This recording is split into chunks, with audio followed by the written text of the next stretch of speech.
The purpose of the grant is to provide all students with access to a well-rounded education, improve learning in the learning environment, and also do that, if possible, through the use of technology.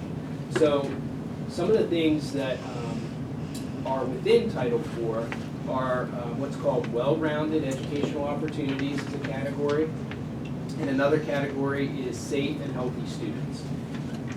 The value of the grant is around $30,000, and I just wanted to put it out there, share with you some of the things that we have traditionally used that money for, and if you have any suggestions or input, I'd be more than happy to try to take that and see what I can work in within the grant. So underneath the well-rounded educational opportunities, we have paid for students who are socially and economically disadvantaged. We've paid for their AP testing fees, ACT testing fees, SAT testing fees. We've paid for their caps and gowns, help get them, anything that they may not be able to fully, participate in school-type activities. So we've used the funds for things such as that. We buy school supplies for students who need it, like calculators. We have used it to purchase clothes and things in the elementary, shoes, and anything that a student might need. We've also had it go towards 2 software programs. One is Zello, that we were just speaking of the other night, and we pay for the high school portion of it that helps with career and college readiness. And we also pay for Schoology, which is our online platform that allows all students to access the instruction, through the internet. And under the Safe and Healthy Schools, we pay for a drug and violence program that we conduct in 6th grade. So those are the things we currently have, and not expecting you and it's on the moment, but if there's something you want to email me or you have even a thought now, I'd be more than happy to take that. But you can chew on that, think about it in the next few weeks if there's something. So this is a grant that we apply for and you're. Yes. I guess we typically receive the grant. Provided you the things you ask for are underneath those guidelines of safe and healthy students and also well-rounded educational opportunities. So as long as you can find eligible programs under those categories, typically you do get approved as long as you follow those rules. And the last thing I wanted to talk to you all about is just Mr. Daniels had mentioned it. I had mentioned it probably on occasion too, is the school district's comprehensive plan, also known as the professional education plan. And every school district in the state, every 3 years, must submit one to Pennsylvania Department of Ed for approval. Our time is up for us to submit a 3-year plan. And within that plan, it encompasses a lot of other things: teacher induction, professional development, academic standards and assessments, gifted education, special education. If you have any schools on a special thing, like the high school is on ATSI, which is your additional targeted support for improvement, like their plan gets pulled in. And the key is to plan for continuous improvement for instruction and learning. And it has a number of components to it. Within those 6 components, you have a school profile, core foundations, assurances, and then you do a needs assessment. We're at the point now, we're at the needs assessment. So when we come together for our retreat, what we'll be presenting to all of you are our strengths and challenges. And then we'll seek your input on which ones you feel are most a priority, and then we'll action plan and set goals for us to work towards that over the next 3 years. And just some other points to try to get your brain going in that direction. The components of the comp plan are curriculum instruction and assessment, frequent monitoring of teaching and learning, focused professional development, and then a supportive learning environment. So like those are your categories of which you will find challenges and strengths, and your action planning could include other things outside of that if you think they present a barrier to the instruction and learning. And you're going to supply this Saturday whenever we are at our retreat, so we can look at this further. Yes, we're going to talk about the strengths and challenges that have been identified by the district steering committee, and you know, what potential ones do you feel the district should pursue? Scott, going back to the grants, how do we close the loop on them?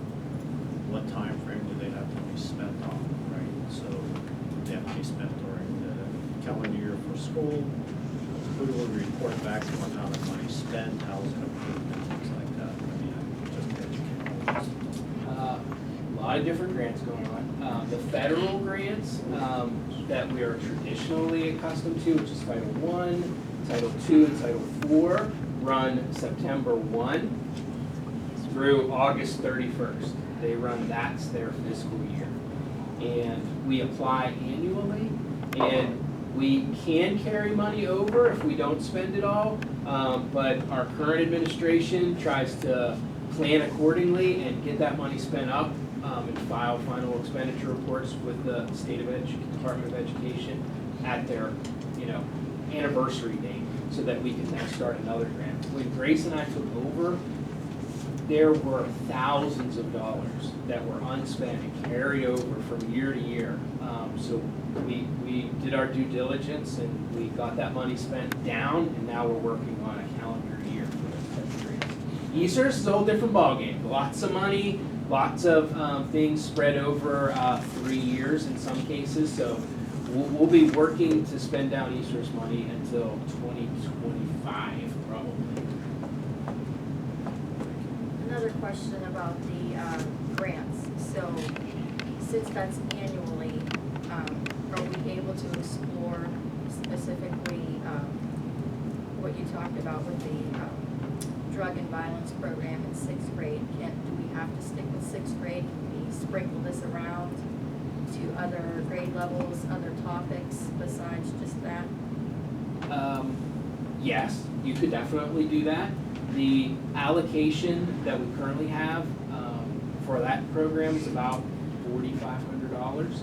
So within the whole grant being $29,500, you know, not a lot of funds to do, you know, so we may have, if we wanted to expand in that area, we might have to look at eliminating some other things that are currently in the grant. And as Mrs. Mansman often says, you know, we don't like to give stuff up either. So if we take it out of the grant, we should probably expect that there will be a request for it to be funded in another way locally. But yes, absolutely, you could use that money to open up different programs. And there are other programs in place already. This particular program we fund through Title IV. It wasn't always funded through Title IV. That's all for me. Any other questions for Scott? Warren, anything? I do. So I just had a few highlights from the end of the year that went on at some of the different schools that I've been to. Muse Elementary celebrated their FRO Officer Douglas's retirement, and they honored him and a bunch of other local law enforcement with a superhero breakfast, they called it. They have this event every year in different variations, and so a bunch of different law enforcement just come out, and the kids get to eat breakfast or lunch with them. It's just a way to honor him and introduce the new resident officer breakfast. So there are pictures on the website from that and our social media. And then in-person epic field trip was returned from Muse Elementary and Moreland Manor Elementary recently also. This was one of their first big in-person events for the year, for the end of the year, and it was divided up between the different grades, and family just came in and got to see the projects, and it turned out really well. And there were also some pictures and videos up on our website and social media from that as well. And then we also had 16 student athletes qualified for the track and field state championships. It was a 2-day event that was held at Shippensburg on Friday and Saturday, May 27th and 28th. And there are some other highlights from that as well on our website in the articles. And then if you go to our website on the third bubble where the spotlight page is, I went through and I updated highlights from the whole entire year. So if you get a chance and you want to look back and see how this year went, there are some highlights all the way back to the first day of school. Yeah, I saw one of our track people won the 800, like a national tournament in the 800, which was Mr. Wellman was at it also. It was really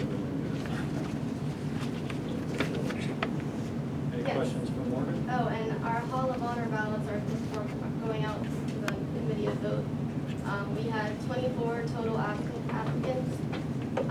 4 people would decline, so they'll be voting between 20. They get to vote on at least 3, and they're due back by the end of July. So they'll be announced at, I believe, the football game over Labor Day weekend. There'll be a ceremony, and we'll announce them to everyone for the new members to all along. How many, Scott, do we typically need? Is there a set number we get accepted? The 3 has been the traditional number that they look to. They've done less, but 3 is. I think this is probably the record number of people that we've had. Oh, yeah. Nominations, yes, definitely. And then voting for that will actually start as soon as voting for the next year, as soon as voting ends for this year. So I'll put that on the website and on social media as well. Any questions for Morgan? All right, thank you, Morgan. Jody?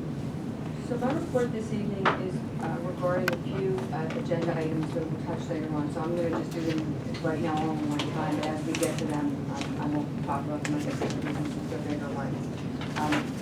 There's a recommendation to approve the budget for next year at $100,910,447. That includes a .0471 tax increase. In like layman's terms, like almost half a mil. And last Tuesday, we had a pretty extensive budget and finance meeting. It was, we had our finance team here, and then we went over the budget in great detail. Tonight, I'm doing it at a summary level, but every board member has been provided in the mailbox a packet. So if you had questions about the detail, or if you do, leading up to the vote next week, certainly do reach out. From the proposed budget to now, what changed?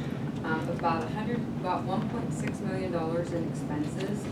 I added the things I said that we discussed that we were going to add. I'll give you some highlights. We added a large expenditure for cyber charter schools based on actual expenditure increases. Out of school placements. We had a number of personnel increases, new positions. This is a sample of them. We added some paraeducators, professionals, the transportation department, the maintenance department, administrative, special education, athletics, and the business office. So we really touched almost every area of the district. Personnel for the first time, I think, as long as I've been here, 15 years, we had a 7% increase in personnel, which is pretty large. We're typically around 3 to 4%, but we had a lot of things on our plate for this year. We also added, overall expenses went up 6%, but personnel component of it was 7%.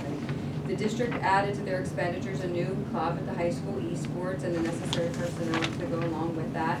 The inclusion of an advanced placement testing payment, that was formerly paid by our parents, but internally, we made the decision, the board made the decision to add that to the budget for next year, in the hope that more students take the test instead of not taking it.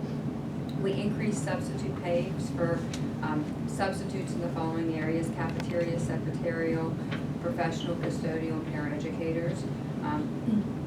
For professionals, we went from $100 to $150 a day. For the cafeteria, secretarial, custodial, and paraeducators, we went from $10 to $12 an hour. We phased in additional bond payments for the new middle school. It's set to open in the 22-23 school year, and we're prepping. There's preparation in the budget for a new elementary building on our Wileyville campus in the future after we finish the middle school. The budget also included ESSER and ESSER-R grant monies. The grant monies that we're going to be expending or planning to expend in 22-23.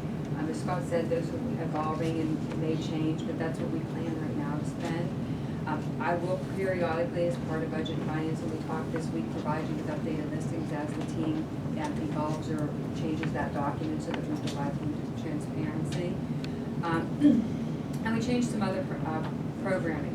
So that was the $1.6 million in terms of expenses. Revenues, what I changed between proposed final budget and final budget was, if you recall, I level funded state funding. Even though there is still no plan to have a state budget in place before June 30th,